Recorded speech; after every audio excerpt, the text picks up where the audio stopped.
ഇങ്ങോട്ട് എന്താ അവിടെ വേറെ ഇനിയിപ്പോ ഫുഡ് കഴിക്കാൻ സമയമായില്ലേ? പോവാം. പിന്നെ കാണാം. ശരി ഞങ്ങളെ.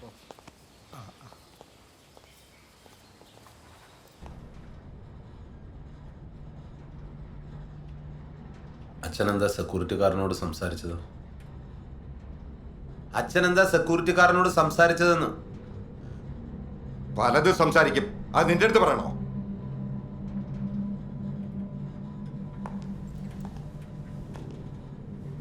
നമ്മുടെ കുടുംബത്തിനകത്തുള്ള എന്തേലും കാര്യം അയാളോട് സംസാരിച്ചെന്നാണ് ചോദിച്ചത്. നീ ആരാണ് എന്നെ ചോദിക്കാൻ? നിന്റെ അമ്മ വീട്ടുകൊണ്ടാണ് നിന്നെ കൊല്ലാതെ വിടുന്നത്, മനസ്സിലായ?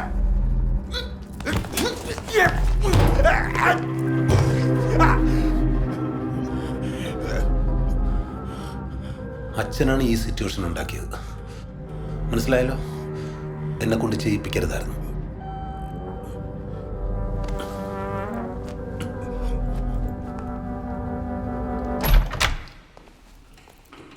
അമ്മേ, അമ്മേ, നമ്മളെല്ലാം ഒരു കുടുംബമല്ലേ അമ്മേ? ഒരു ബ്ലഡ് അല്ലേ അമ്മേ? ഇപ്പൊ എന്താ ഉണ്ടായേ? ഈ മനുഷ്യനുണ്ടല്ലോ, നിങ്ങളുടെ ഈ കെട്ടിയവൻ, നമ്മുടെ കുടുംബത്തിനകത്തുള്ള സകല കാര്യങ്ങളും താഴത്തെ ആ സെക്യൂരിറ്റിയോട് വിളമ്പിയിരിക്കുന്നു. ഇതെന്ത് പറ്റിയ നിങ്ങൾക്ക്? ഇതൊക്കെ പുറത്ത് പറയാൻ കൊള്ളാവുന്ന കാര്യങ്ങളാണോ? എല്ലാ കുടുംബത്തിലും നടക്കുന്ന കാര്യങ്ങളല്ലേ? ഏത് കുടുംബത്തിലാണ് നടക്കുന്നത്? നിങ്ങൾ ആ സെക്യൂരിറ്റിയോട് പറഞ്ഞോ ഇല്ലയോ? ഇനിയിപ്പോ ഇതൊക്കെ അവന് പറഞ്ഞിട്ട് അയാൾ അറിഞ്ഞു കഴിഞ്ഞാൽ സെക്യൂരിറ്റി സുഖം അറിയും, സുഖം അറിഞ്ഞാൽ കെയർ ടേക്കർ അറിയും, കെയർ ടേക്കർ അറിഞ്ഞു കഴിഞ്ഞാൽ അസോസിയേഷൻ പ്രസിഡന്റ് അറിയും, പ്രസിഡന്റ് അറിഞ്ഞു കഴിഞ്ഞാൽ ഹോൾ ഫാമിലി അറിയും. പിന്നെ നമ്മൾ ജീവിച്ചിരുന്നിട്ട് വല്ല കാര്യമുണ്ടോ അമ്മേ? നിങ്ങൾ പറഞ്ഞിട്ടുണ്ടെങ്കിൽ ഒന്ന് വാ തുറന്ന് പറ. ആൾക്കാരുടെ പറഞ്ഞ അഹകരിക്കാൻ പറ്റുന്ന കാര്യമല്ലേ ഇത്? പിന്നെന്തിനാ സെക്യൂരിറ്റി എന്റെ മുഖത്ത് നോക്കി ഒരു പ്രത്യേക തരം ചിരി ചിരിച്ചത്? നീ തന്നെ പോയി അയാളോട് ചോദിച്ചു നോക്ക്. അയാളെ മുഖത്തെ ചിരിയുടെ അർത്ഥം നോക്കലല്ല എന്റെ പണി.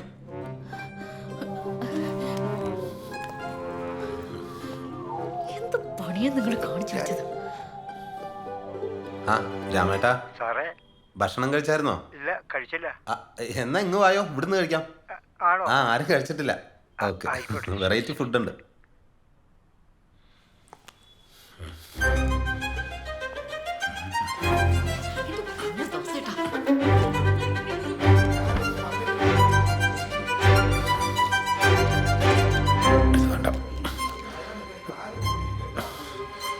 ഫീലുടെ മതി, പെട്ടെന്ന് തീരും.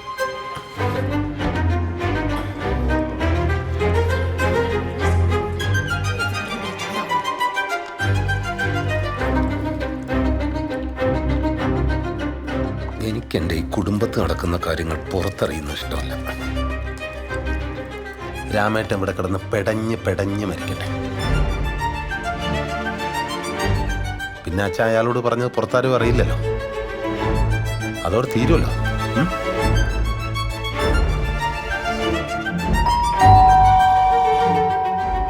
അയാളടുത്ത് ഒന്നും പറഞ്ഞിട്ടില്ല. അതെനിക്ക് വിശ്വാസമല്ല. അങ്ങോട്ടിരുന്നേ. അങ്കിളെ. സാറേ, സാറിതൊന്ന് കാലിൽ പെരട്ടി നോക്ക്. മുറി കൂട്ടിയാ ബെസ്റ്റാ. അല്ലാണ്ട് ഇതിനൊക്കെ എന്തും പറഞ്ഞ ആശുപത്രി പോണേ. എന്നാ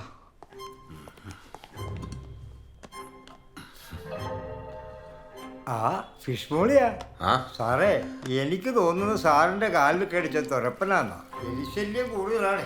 ഈ വേസ്റ്റൊക്കെ കുന്നുകൂടി കിടക്കുകയാണല്ലോ സാർ. അതുകൊണ്ട് സാറിന് കാര്യം ചെയ്യും, രാത്രി നടക്കാൻ ഇറങ്ങുമ്പോൾ ശ്രദ്ധിച്ചോണം, അതേ കടി ഇനിയും കിട്ടും. തുറന്നപ്പോ കൈ തട്ടിയതാമേ. ഞാനത് വൃത്തിയാക്കാം. അങ്കിളിരിക്കും, ഇനി ഇത് എടുക്കണ്ട. ഭക്ഷണ സാധനങ്ങൾ വേസ്റ്റ് ആക്കണ്ട.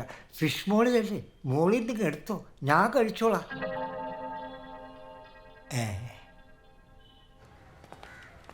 ആഹാ, ഇത്രയും നേരം നോക്കിയിട്ട് ഒരു പോസിറ്റീവ് ന്യൂസ് ഇപ്പോഴാണ് കണ്ടത്. 60 കഴിഞ്ഞ ദമ്പതികൾക്ക് കുഞ്ഞു പിറന്നു. ഇവിടെ ചെറുപ്പക്കാർ വരെ കുട്ടി ഉണ്ടാവാൻ കഷ്ടപ്പെടുമ്പോഴാണ്.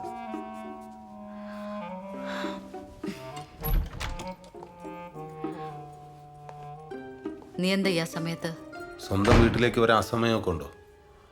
അമ്മ എന്തെടുക്കായിരുന്നു? നൈറ്റിയുടെ ഹോക്ക് സ്റ്റിച്ച് ചെയ്യായിരുന്നു. അച്ഛനോടെ?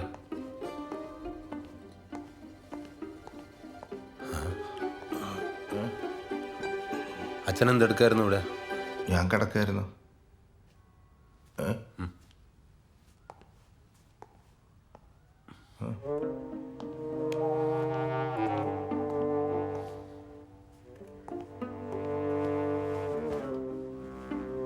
ഈ ഡ്രസ്സ് എന്തിനാ ഇപ്പൊ പുറത്തെടുത്തത്?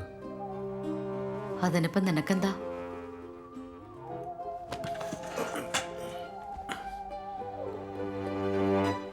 ആ മുറി ഒഴിഞ്ഞു കിടക്കയില്ലേ, അച്ഛൻ ഇനി മുതൽ അവിടെ കിടന്നാൽ മതി. ഒരുമിച്ചുള്ള കിടത്ത് ഇനി വേണ്ട, മനസ്സിലായല്ലോ? തൽക്കാലം ബ്രോഡാഡി ആവാൻ ഞാൻ ഉദ്ദേശിച്ചിട്ടില്ല.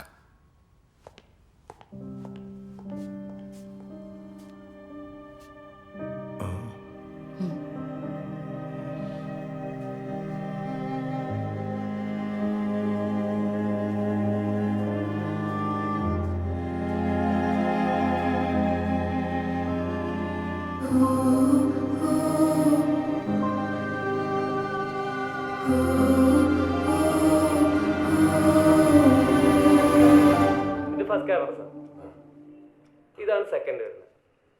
ഓക്കെ, ആ ഇത് തേർഡ്. ഈ ക്യാം അവിടെ ഒരു വിസിബിലിറ്റി ഉണ്ടല്ലോ ഓ ഫുള്ള് ഗ്യാരണ്ടി ആണ്. ഇതിൽ വോയിസും കിട്ടുമല്ലോ. പിന്നെ മൊബൈൽ എപ്പോൾ ആണെങ്കിൽ നോക്കാലോ. നിങ്ങൾക്ക് ഇൻറ്റീരിയർ ചെയ്യുന്ന ആരെങ്കിലും പരിചയമുണ്ടോ? ഈ വീട് ഫുള്ളായിട്ട് സൗണ്ട് പ്രൂഫ് ആക്കണം. ഫുള്ളോ? ഹോം ഫുള്ള് തിയേറ്റർ ആക്കേണ്ട പരിപാടിയാണോ? അല്ല, എനിക്ക് നോയ്സ് പുറത്തു പോകണം ഇഷ്ടമല്ല. അതിനിവിടെ അധികം നോയ്സ് ഒന്നും ഇല്ലല്ലോ. ഇവിടെ ഇനി ഉണ്ടായിക്കൂടുന്നില്ലല്ലോ. 1 2 3 ആ അങ്ങനെ. ഓക്കെ, അതേ നോക്കാം. ആ ശരി.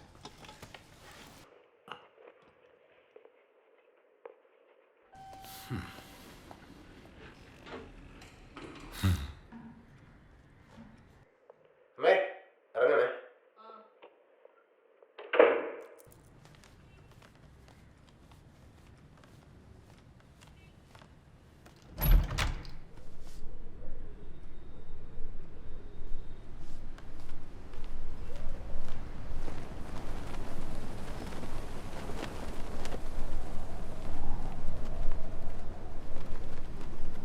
നമുക്ക് അധികാലം ഇങ്ങനെ മുന്നോട്ട് പോകാൻ പറ്റുമെന്ന് തോന്നുന്നില്ല. അവനിൽ നിന്ന് രക്ഷപ്പെടാൻ ഞാൻ പല വഴികളും നോക്കി. പക്ഷെ അതൊക്കെ പിന്നെ നമ്മളെ തന്നെ മനസ്സമാധാനം കളയും. നമ്മളെ മരണം കൊണ്ടല്ലാതെ ഈ പ്രശ്നം തീരില്ല. നിങ്ങൾ എന്തൊക്കെയായി പറയുന്നത് ദാസേട്ടാ? ഞാൻ കുറച്ച് വിഷം മാറ്റി വെച്ചിട്ടുണ്ട്. അത് എസിക്കകത്ത് വെച്ച് ഓൺ ചെയ്ത് കിടന്നാൽ മതി, പിന്നെ ഉണരില്ല. നമ്മൾ ഒരുമിച്ചുള്ള അവസാനത്തെ കിടത്തം ഞാൻ തീരുമാനിച്ചു. ദാസേട്ടാ, നമ്മൾ എന്തിനു മരിക്കണം?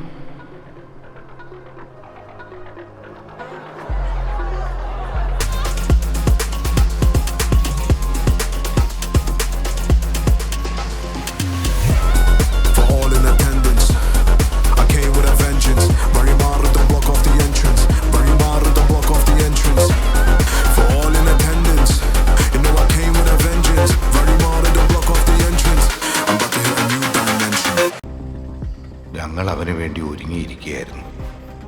എന്നാൽ ദൈവ തീരുമാനം മറ്റൊന്നായിരുന്നു. ഞങ്ങൾ അവനെ പരമാവധി സഹിച്ചു, ക്ഷമിച്ചു, താങ്ങാവുന്നതിലും അപ്പുറം. നിങ്ങൾക്ക് മാത്രമല്ല, ഈ ഭൂമിയിലുള്ള ഒരാൾക്കും അവനെ പോലത്തെ ഒരുത്തിനെ താങ്ങാനാവില്ല. പേരൻസിന്റെ ജീവിതം മക്കൾക്ക് വേണ്ടി മാത്രമുള്ളതല്ലല്ലോ. അവന്റെ ഓർമ്മ തിരിച്ചു വരാതിരിക്കാൻ എന്താ ഒരു വഴി? അയ്യോ, രൂപേഷ് ഡോക്ടറാ? സ്പീക്കറിലിട്. ഹലോ ഡോക്ടറെ. ഇന്ന് നേരത്തെ പോയോ? എവിടെ? എന്താ ഡോക്ടറെ? ഒരു സന്തോഷ വാർത്ത ഉണ്ടായിരുന്നു. എന്താണാവോ? നിങ്ങളല്ലേ പറഞ്ഞത് ബിമിനത്തിനെ അന്വേഷിച്ചാൽ കിട്ടില്ലെന്ന്? അവനെ ഞാൻ പൊക്കി. ആള് ദുബായിലുണ്ടായിരുന്നു. ഇപ്പൊ ഇങ്ങനെ എത്തും. എയർപോർട്ടിൽ തന്നെ വിളിച്ചിരുന്നു. അവര് തമ്മിലൊന്ന് സംസാരിച്ചാൽ മതി. നിങ്ങളുടെ പഴയ ബിനുവിനെ ഞാൻ തിരിച്ചു. ശരി. ഹാപ്പി അല്ലേ? അയ്യോ, ഇനിയിപ്പോ എന്താ ചെയ്യാ? ഇനിയിപ്പോ ഒരു വഴിയേ ഉള്ളൂ. നമുക്ക് പ്രാർത്ഥിക്കാം. എന്തോ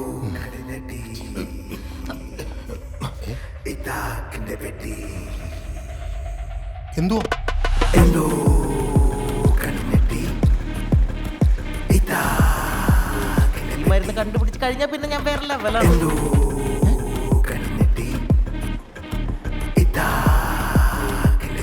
ബിമിനത്ത് യെസ്, എൻ്റെ ബിനു. അവൻ എന്നെ മാത്രം ഓർമ്മയുള്ളെന്ന് പറഞ്ഞപ്പോൾ ഞാൻ കരഞ്ഞു ഡോക്ടറെ. ബിനുവിന് അപകടം പറ്റിയെന്ന് അറിഞ്ഞപ്പോൾ പോലും ഞാൻ ഇത്ര വിഷമിച്ചിട്ടില്ല. പിന്നെ എനിക്കവിടെ നിൽക്കാൻ പറ്റില്ല. കിട്ടിയ ഫ്ലൈറ്റിന് ടിക്കറ്റ് എടുത്ത് ഞാൻ പോന്നു. എൻ്റെ ബിനു വേണം ഡോക്ടറെ, എനിക്കവനെ കാണണം. Room number 106. ആ,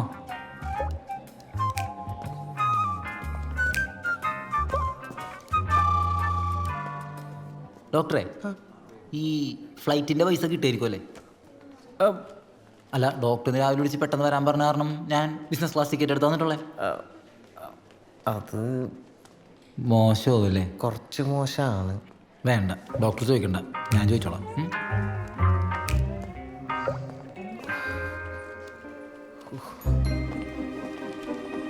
ആ, ഇത് കണ്ടിന്യൂ ചെയ്തോ.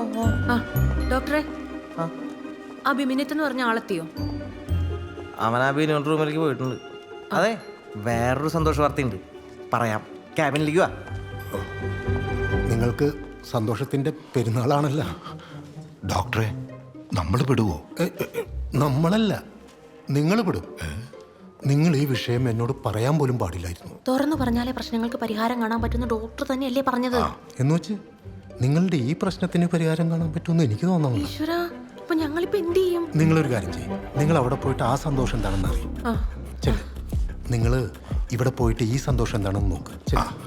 All the best. ഡോക്ടറെ, ഡോക്ടർ ഇനി പറയൂ, എന്നെ വിടൂ. എൻ്റെ ബിനു, അന്ന് നീ എനിക്ക് കുറച്ച് പൈസ മറിച്ച് തരാമെന്ന് പറഞ്ഞാണല്ലോ നിന്റെ തല കടിയുള്ളൂന്ന്. ശരിക്കും നിന്റെ വയറ്റത്തടിയുണ്ട്. നിക്കക്കളില്ലാണ്ടായപ്പോൾ ഞാൻ ദുബായിക്ക് പോയി. ആട് ജീവിതം ഒന്നുമല്ല ബിനു, പട്ടി ജീവിതം. എൻ്റെ പട്ടി ജീവിതം. ആള് ഫിസിക്കലി ഓക്കെയാണ്. ഇനിയിപ്പോൾ എവിടെ ഇങ്ങനെ കിടത്തേണ്ട കാര്യമുണ്ടോ? ഡിസ്ചാർജ് ചെയ്യുന്നതല്ലേ നല്ലത്. അയ്യോ, അതല്ല, ഇവിടെയാണെങ്കിൽ നമ്മളെല്ലാവരും സേഫാ. സേഫ് ആയിരുന്നിട്ട് എന്താ കാര്യം? ബിനു ഇമ്പ്രൂവ് ആവണ്ടേ? നീ എനിക്ക് ആ പൈസ ഒന്ന് സംഘടിപ്പിച്ചു തരണം, പ്ലീസ്. ഇപ്പം ഇങ്ങനെ ഉറങ്ങാറ്? ഉറങ്ങി. അയാൾക്ക് എന്തെങ്കിലും ഓർത്തെടുക്കണമെങ്കിൽ അയാൾ ജനിച്ചു വളർന്ന വീടും പരിസരവും ഒക്കെ കാണുമ്പോഴാണ്. അല്ല ഡോക്ടറെ? പിന്നല്ലാതെ ഞാനിത് ഇവരോട് 100 പ്രാവശ്യം പറഞ്ഞു. ആ, അതാണ്. അപ്പം നാളെ എന്തായാലും ഇവിടുന്ന് ഡിസ്ചാർജ് ആവണം. ഓക്കെ, ഇനിയിപ്പോൾ ഇവിടെ കിടന്നിട്ട്. ഞാൻ വിനിത്താണ്, ഒന്നിവിടെ വരെ വരൂ, ഒരു കാര്യം പറയാനാ. ആ പിമിനിത്താണ്. അവൻ ആ ഫ്ലൈറ്റ് ടിക്കറ്റിൻ്റെ കാശൊന്ന് കൊടുക്കണമായിരുന്നു. 1.5 ലക്ഷം രൂപ. 1.5 ലക്ഷം രൂപയാ? എൻ്റെ കയ്യിലൊന്നുമില്ല. അപ്പോൾ നമ്മൾ ഡോക്ടറെ, പുള്ളിക്ക് എന്നെ അങ്ങോട്ട് കിട്ടണല്ലോ. അതാണ് ഇവിടെ പ്രശ്നം, കിട്ടണില്ല. ആണോ? നിങ്ങൾ സംസാരിച്ചിരിക്കും, എനിക്കൊരു കേസ് ഉണ്ട്. ഡോക്ടർ, ഫോട്ടോ കാണണമല്ലോ. ആ, കിട്ടി കിട്ടി.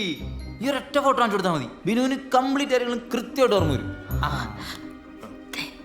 എന്തെങ്കിലും കൊടുത്ത് ഒഴിവാക്കാം. മോനെ, എവിടെ? ഈ ഫോട്ടോ എനിക്ക് അയച്ചു തരണേ, ഞാൻ ബിരുവിന് അയച്ചു കൊടുത്തോളാം. പിന്നെ മോൻ്റെ എയർ ടിക്കറ്റ് ഇല്ലേ, അതിൻ്റെ കാശ് ഞാൻ തരാം. തരൂ? ഓ, പിന്നെ ജിപേ ചെയ്ത് തരാം. ഓ, സത്യം പറയാലോ, ബിനു മാത്രമല്ല നിങ്ങളുടെ കുടുംബം മുഴുവൻ എക്സ്ട്രാ ഡീസൻ്റാ. ആ,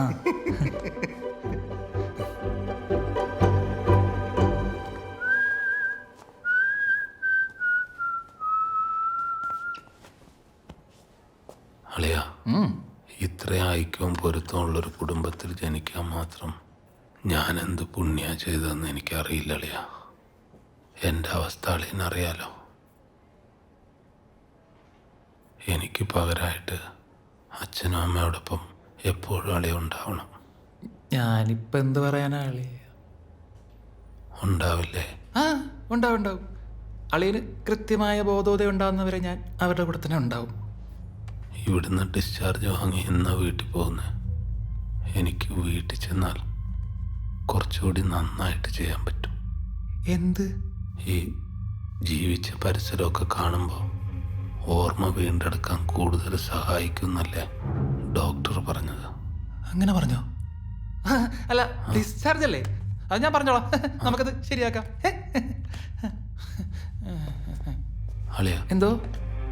ഇത് മാറ്റി വെച്ചായിരുന്നു കാറിരുന്ന പൊസിഷൻ.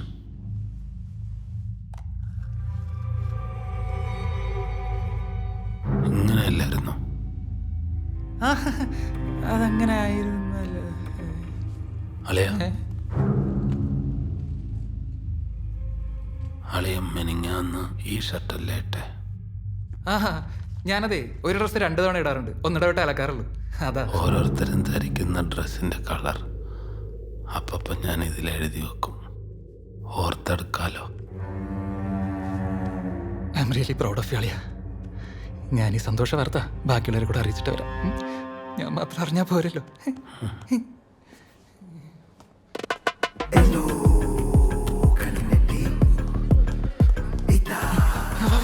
അങ്ങോട്ട് കൊണ്ടാവും. മിക്കി എവിടെയും തുറന്നിരിക്കാൻ നിന്റെ ഫുൾ ഡീറ്റെയിൽസ് ആഡ് ചെയ്യും.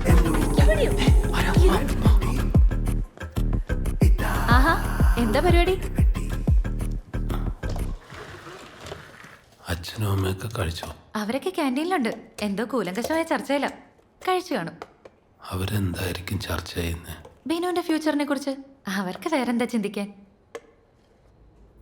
ഞാൻ പഴയ പോലെ ആകാൻ അവരൊരുപാട് ആഗ്രഹിക്കുന്നുണ്ടാവും. അവനെങ്ങാനും പഴയതുപോലെ ആയ നമ്മളെ കാര്യം തീർന്നു. പിന്നെ നമ്മൾ ഫ്രെയിമിലേ ഉണ്ടാവില്ല. 100% കറക്റ്റാ. പിന്നെ നിങ്ങൾ ഫ്രെയിമിലേ ഉണ്ടാവും, ചുവരില്. ആഹാ, നിങ്ങളോട് ചായം കുടിച്ചിരുന്നോ?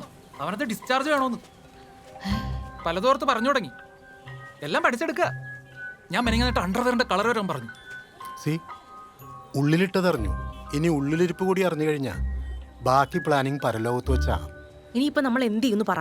ഞാനൊരു കാര്യം പറയട്ടെ, നമുക്ക് സനന്ദനുമായി ആലോചിക്കാം എന്താ ചെയ്യാനാവാന്ന്. സനന്ദനോ? ആ, എന്തിനാ അയാള്? പുറമേ നിന്ന് കാര്യങ്ങളൊക്കെ നോക്കാനുള്ള ആളായിട്ട് നമ്മൾ അജ്മൽ ഡോക്ടറുള്ള സ്ഥിതിക്ക് മറ്റൊരാളെ കൂടെ വിളിക്കേണ്ട ആവശ്യമുണ്ടോ? ഇതൊക്കെ സനന്ദൻ ഓൾറെഡി അറിയാവുന്ന കാര്യങ്ങളാ. മുമ്പ് ഇതുപോലെ സനന്ദൻ സഹായിച്ചിട്ടുള്ളതാ. പുതിയ ഫ്ലാറ്റിലേക്ക് മാറ്റി ബിനു നമ്മളെ ഒറ്റപ്പെടുത്തിയപ്പോ നിഷിമയുടെ കല്യാണം നടത്താമെന്ന് എനിക്ക് ഐഡിയ പറഞ്ഞു തന്നതും സനന്ദനാ. മകളുടെ കാര്യം തീരുമാനമാക്കിയ ആളെ തന്നെ ഇപ്പോൾ മകന്റെ കാര്യത്തിൽ ഒരു തീരുമാനമാക്കാൻ വിളിക്കുന്നതിൽ തെറ്റൊന്നുമില്ല. അതൊരു നാട്ടുകടപ്പാണല്ലോ. അമ്മയ്ക്ക് ഒരാളുടെ മേൽ കോൺഫിഡൻസ് ഉണ്ടെങ്കിൽ അത് ആയിക്കോട്ടെ. ഒറ്റപ്പെട്ടെന്നുള്ള അമ്മയുടെ തോന്നലാണ് എനിക്കിപ്പോൾ എല്ലാത്തിനേക്കാളും വലിയ പ്രശ്നം അല്ലേ? ഒറ്റപ്പെടുന്ന ഞാനുണ്ടല്ലോ. നിങ്ങളുണ്ടായിക്കോട്ടെ, കൂടെ വേറെ ആളും.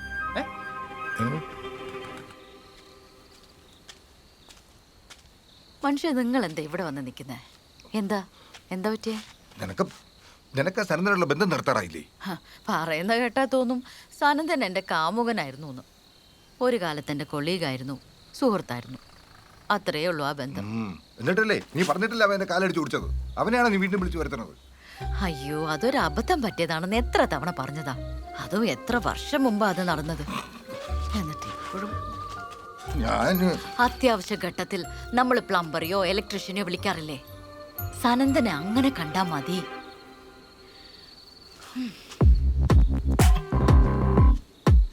ചെമ്പരത്തി താഴത്ത് വീണതാണോ കണ്ടവന്റെ